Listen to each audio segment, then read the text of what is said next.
whose words created, amplified, mainstreamed, and manufactured this nightmarish environment. Involuntary lethal injection or something, just kill them, unquote. You did not see it because Bob Iger and Disney whored themselves out. Whoa, sorry about that. That's not a very polite way to start a video, but I felt I had no choice. You may already know, this is Keith Olbermann. He's a former political commentator from MSNBC who mostly rose to prominence way back in the Bush administration by being against everything Bush did, and then continued that into the Obama administration by being for everything Obama did. Now, that part isn't unique. That is standard for all political commentators and stuff. Partially what turned me off of this stuff entirely, but that's not the point. With the recent assassination of Charlie Kirk, something Olbermann said, or more precisely was doing, came across my feed and it jumped out at me as a perfect example of a gamma male. If you want to understand the socio sexual hierarchy and its role in understanding men, and to somewhat understand yourself, this is a great place to dive into the category, the gamma male. Now, before we get into the gamma male, let's get a little more background info on Olbermann. He was definitely hard left, and his ratings were always decent, higher than most of the other liberals on MSNBC, though he was a little off-putting. He was the sort of guy even people who agreed with him wouldn't watch every show or brag about it. Like, you wouldn't get a bunch of left-wingers standing around the water cooler or at Starbucks or whatever artisan coffee shop in the area was saying, "Hey, did you see Keith Olbermann's show last night?" And then they would proceed to talk about it for 10 minutes. Despite being in his late 60s, he's never been married and has no kids. And as far as I can see, he's really only had one real relationship. That was when he was 47, he dated 23-year-old reporter Katie Tur. She's less than half his age and later admitted she was reacting to an unhealthy dynamic with her dad. So despite being a nominal TV star and having a net worth somewhere in the millions of dollars, he never really attracted the ladies. It's more than just the money, guys. Anyway, part of the reason he had a cap on popularity is his demeanor. He comes off as angry and mean, and even if there's no reason to be, whenever Jon Stewart tried to play above it all and say rhetoric had gotten too extreme and both sides were guilty, he always, and I mean always, played clips from Keith Olbermann as the example of left-wing craziness. You will come to learn these are gamma traits. In fact, if a guy ever seems to turn you off and you can't quite say why, it's very likely he is a gamma. Ultimately, Comcast bought NBC and let him go even though he was still one of their highest rated shows on the network. An important lesson there, if you're a pain to work with and people don't like you, it doesn't matter how much money you bring in, they'll want you gone. Now that doesn't surprise you, does it? If you had a coworker with some weird anger problem and always coming off as abrasive, you'd want him to go too, even if by some metrics he was a top performer. Life is too short to deal with that shit. So anyway, in recent years, he's been doing a sort of podcast and posting on Twitter X, which is how he came across my attention again,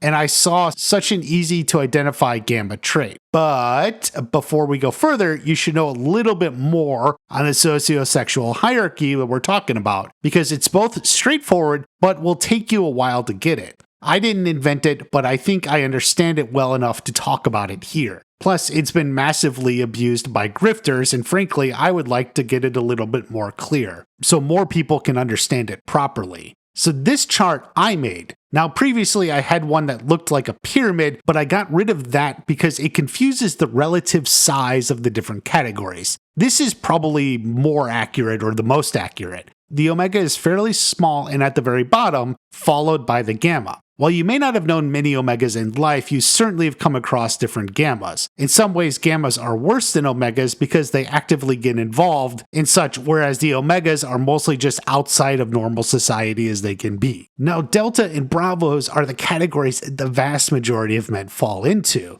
This is probably over 50% of men, which is why they are the biggest sections of the diamond. Also note, we are not using the term beta. Beta man, that stuff. Beta was part of the initial alpha-beta dynamic and is still used by some gurus. Rollo Tomassi, I think, still uses it. I wish he didn't, but there it is. Upon deeper inspection, beta is a misnomer and bravo is far more fitting. I'll talk more about all that in another video.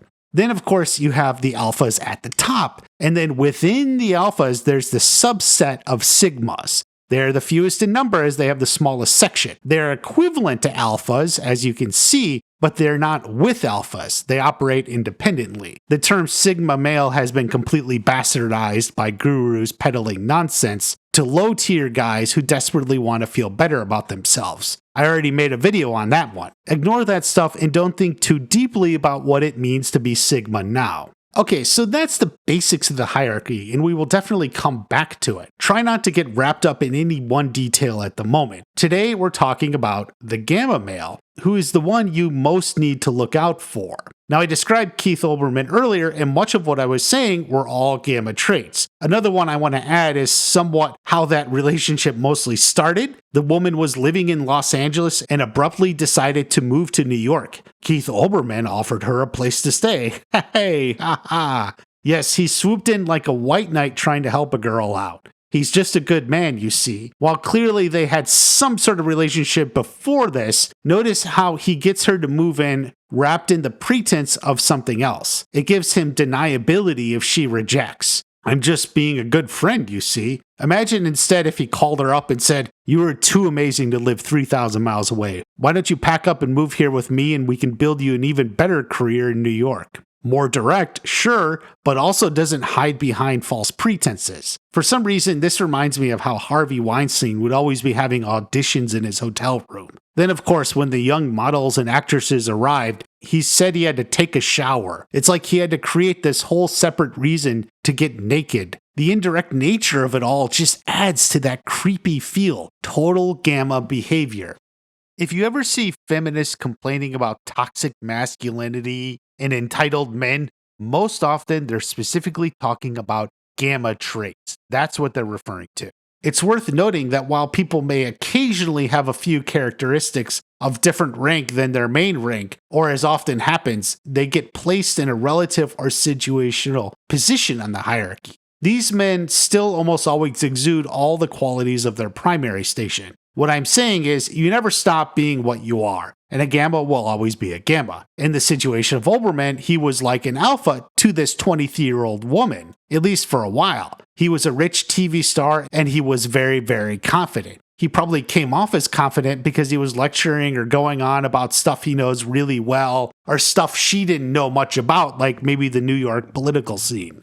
He got lucky in that she was interested enough to at least be temporarily enraptured by it. She thought he was an alpha, which prompted the move to New York. Stuff like this happens a lot to women. They're not very good at judging actual alphas. So now, years later, Keith Olbermann is just online and running that podcast. That is how I noticed him. He was going psycho after the assassination of Charlie Kirk, as I said. It was a pure gamma chimp out. The issue was that he convinced himself the assassin was what he called a right-wing groiper. Basically, someone who thought Charlie Kirk wasn't conservative enough. Now, you may think, so what? There's always confusion immediately after a major event like this. No, look a little closer. He was on Twitter X, not posting his information, but responding to people. Responding that the shooter was some right-winger. And he didn't do it just once or twice. That may be understandable. Look at this.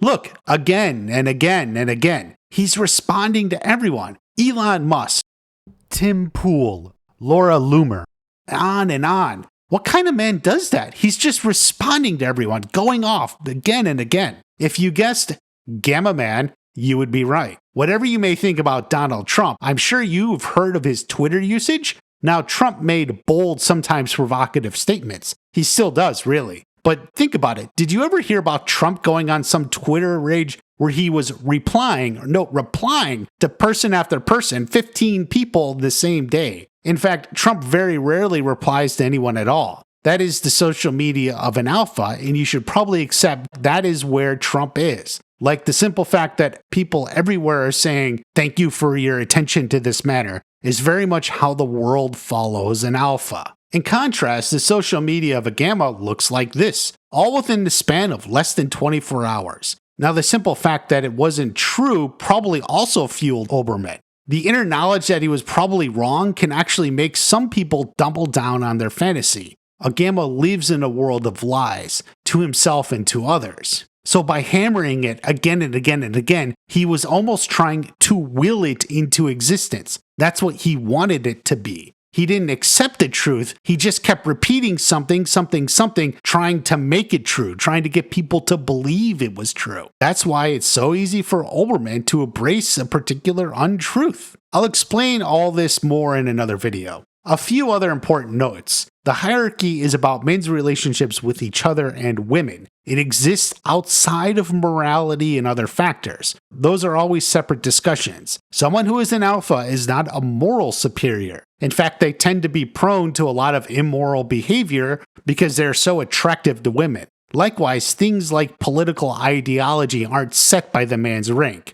There are men of the left and right in every position. While I would say today's current political climate has some group clustering in areas you're more likely to lean one way or another, it's by no means absolute. And while gammas tend to be low status, that doesn't mean they haven't achieved things. Bill Gates is a gamma worth billions. Keith Olbermann may be gamma, but he was a TV star with a very loyal fan base. And he's worth some millions he made over the year, certainly more money than I could dream of making. So if you want to measure by things like that, sure, he's an absolute success. You can be a financial success and still be a gamma. It's just that becoming a financial success doesn't mean you transform to something else on this diamond. You will always stay where you are. So there's a lot here, and I understand if you don't quite get it all right away. I'm going to be making more to clear it up. Be sure you're subscribed because the fun of the Learn Party is just heating up.